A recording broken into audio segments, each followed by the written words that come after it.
Hi అండి, జై శ్రీకృష్ణ. నేను మీ పావని రాచర్ల. ఈరోజు సోమవారం కదా, ఇంకా మా శివయ్య ముస్తాబయ్యిండు చూడండి.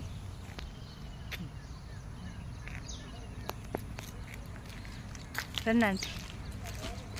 ఓకేనా ఫ్రెండ్స్, లేచారా? మేమైతే లేచినాం, వాకింగ్ నుంచి రిటర్న్ అయిపోయినాము. ఆరోగ్యమే మహాభాగ్యం. లేవండి ఫ్రెండ్స్, ఓకేనా? ఒక చిన్న మాట ఫ్రెండ్స్, చెట్టు విలువ ఎండాకాలంలో తెలుస్తుంది, గురువు విలువ అజ్ఞానంలో తెలుస్తుంది, స్నేహితుని విలువ బాధల్లో తెలుస్తుంది, దేవుడి విలువ కష్టాల్లో తెలుస్తుంది.